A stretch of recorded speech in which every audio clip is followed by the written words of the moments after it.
तो दोस्तों इस वीडियो के अंदर हम ट्राइडेंट लाइफलाइन के आईपीओ के बारे में बात करेंगे और जानेंगे कि इस आईपीओ के अंदर आपको कितना लिस्टिंग गेन हो सकता है और आपको इस आईपीओ में अप्लाई करना चाहिए या नहीं। चलिए शुरू करते हैं।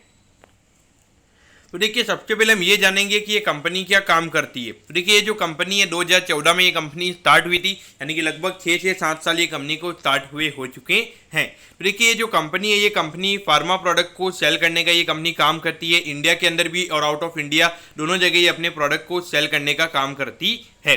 तो देखिए ये कंपनी मैन्युफैक्चर नहीं करती है, इसका मतलब ये है कि कहीं और से प्रोडक्ट खरीद के फिर उसे हाइयर प्राइसेस पे सेल करने का ये कंपनी काम करती है। इन वे अगर आप देखोगे तो एक ट्रेडिंग करने का ये कंपनी काम करती है।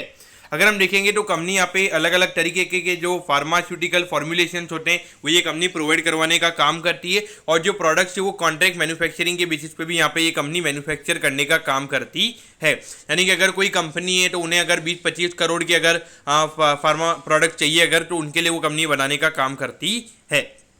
अगर हम कंपनी के प्रोडक्ट पोर्टफोलियो की अगर हम बात करेंगे तो देखिए अभी 832 प्रोडक्ट्स हमें कंपनी के प्रोडक्ट पोर्टफोलियो में नजर आते हैं। अगर आप देखोगे anti bacterial, anti fungal, anti diarrhoeal, फिर एंटी मलेरियल, तो ये सारे जो भी डिसीजेज होते हैं तो वो सारे ये कंपनी रखने का काम करती है। तो देखिए ये जो फार्मा इंडस्ट्री है यहाँ पे तो इतने प्रोडक्ट्स रहते ही है। अगर आप एक देखोगे, अगर आप एक नॉर्मल मेडिकल शॉप पे जाओगे तो वहाँ पर भी एक अलग अलग वेराइटी ऑफ प्रोडक्ट की अगर आप बात करोगे तो कम से कम 300-400 प्रोडक्ट तो आपको वहाँ पे भी मिनिमम नजर आएंगे। तो इस पॉइंट ऑफ व्यू से देखा जाए तो यहाँ पे बहुत अलग अलग डिसीजेज वगैरह रहते हैं और उस डिसीज में भी अलग अलग सब कैटेगरीज रहती है। उस पॉइंट ऑफ व्यू से यहाँ पे इतने प्रोडक्ट्स आपको ऑलमोस्ट हर जगह देखने को मिलेंगे। अब अगर हम ऑब्जेक्टिव की अगर हम बात करेंगे, यानी कि जो आईपीओ से कंपनी को पैसा मिलने वाला है उसे कंपनी कैसे यूटिलाइज करने वाली है, तो देखिए जो नॉर्मली जो डेली टू डेली कैश की रिक्वायरमेंट है उसे कंपनी फुलफिल करने के लिए यहाँ पे आईपीओ लेकर आ रही है। उसके अलावा अगर हम सेकंड पॉइंट की अगर हम बात करेंगे तो कंपनी को इंटरनेशनल मार्केट में अपने एक प्रोडक्ट के लिए रजिस्ट्रेशन करवाना है, तो उसके लिए यहाँ पे आईपीओ आ रहा है और उसके अंदर ही एक मेन कंपनी का एक्सपेंस लगने वाला है। तो मेन फोकस हमें कंपनी का ये रीजन ही हमें यहाँ पे नजर आता है। और उसके अलावा अगर आप देखोगे जो आईपीओ से कंपनी को एक्सपेंसेस लगने वाले हैं तो उसके रिलेटेड यहाँ पे ये आईपीओ आ रहा है। देखिए अराउंड 35 करोड़ का आईपीओ में कंपनी का नजर आता है। तो ये मान के चलिए कि लगभग 1-2 करोड़ का जो अमाउंट है वो तो यहाँ पे पब्लिक इश्यू के एक्सपेंसेस में हमें यहाँ पे कंपनी का जाता हुआ नजर आएगा।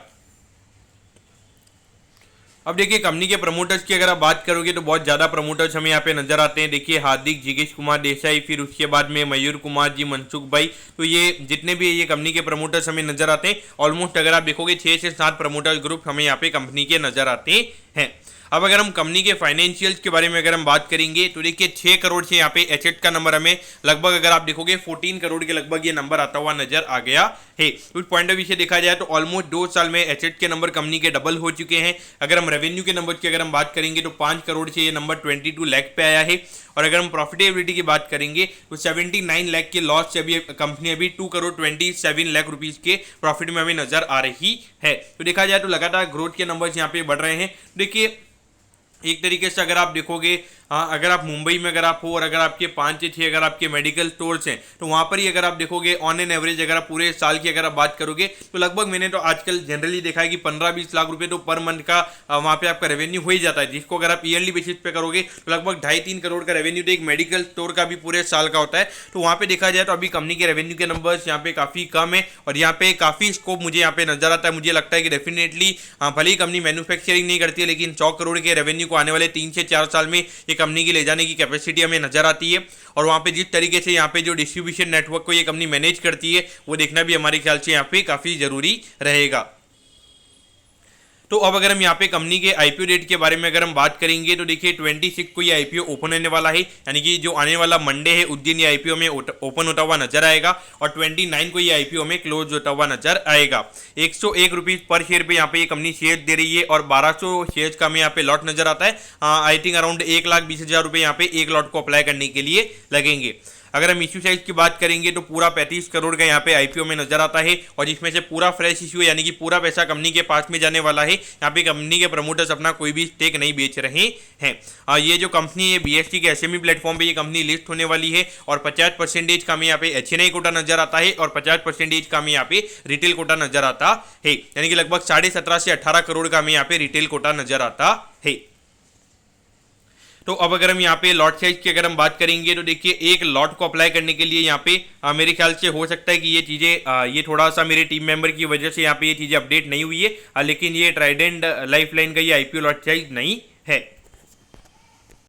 लेकिन इस आईपीओ को अप्लाई करने के लिए अगर आप देखोगे तो 1200 शेयर्स का हमें यहाँ पे लॉट नजर आता है और यहाँ पे 101 रुपीज पर शेयर पे यहाँ पे कंपनी शेयर दे रही है। यानी कि एक लॉट को अप्लाई करने के लिए 1,21,200 रुपये लगेंगे। तो रिटेल कैटेगरी के अंदर आप सिर्फ एक लॉट के लिए अप्लाई कर सकते हो। अगर आपको एक लॉट से ज़्यादा की एप्लीकेशन अगर आपको लगानी है तो आपको HNI कोटा में एप्लीकेशन लगानी पड़ेगी।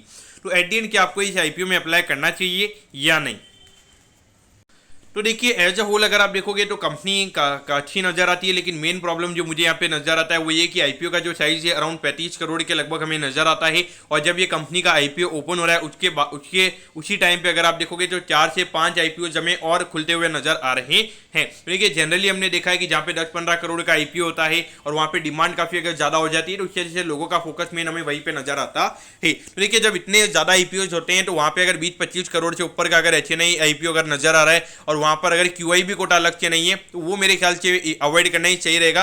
ये मेरा पॉइंट ऑफ व्यू रहेगा। मेरे ख्याल से listing in point of view से टोटली अवॉइड करना चाहिए। बाकी ये जो कंपनी है लिस्टिंग के बाद में आपके रडार पे होनी चाहिए। अभी रडार पे क्यों नहीं चाहिए? क्योंकि देखिए ये कंपनी के रेवेन्यू के नंबर्स 22 करोड़ पे ये इंडस्ट्री का अगर आप देखोगे जिस तरीके से ऑर्गेनाइज्ड वे में ये कंपनी ये जो इंडस्ट्री भी होती है हमें नजर आ रही है, तो पॉइंट ऑफ व्यू से मुझे लगता है कि आने वाले टाइम पे लगभग 20-25% CAGR से कंपनी के रेवेन्यू के नंबर्स ग्रो हो सकते हैं।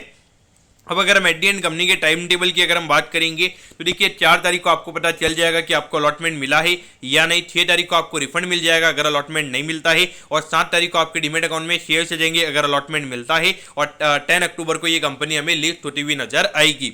तो मेरे ख्याल से तो अवॉइड करना सही रहेगा। बाकी अगर कंपनी का अगर आपने देखना चाहिए क्योंकि 29 को ये आईपीओ बंद होने वाला है। अगर 29 को अगर 10-11 बजे के लगभग अगर 8-9 टाइम अगर ये आईपीओ सब्सक्राइब हो जाता है तो वहां पर आपने अप्लाई करना चाहिए। बाकी मेरे ख्याल से टोटली अवॉइड करना ही सही रहेगा। तो दोस्तों मैं होप करता हूं कि ट्राइडेंट लाइफलाइन के आईपीओ के डिटेल्ड एनालिसिस के बारे में आपको सब कुछ समझ में आ गया होगा। अगर आपकी कोई भी क्वेरीज है आप कमेंट कीजिए, मैं जरूर आपके कमेंट पर रिप्लाई करूंगा। ओके दोस्तों, thank you, have a nice day.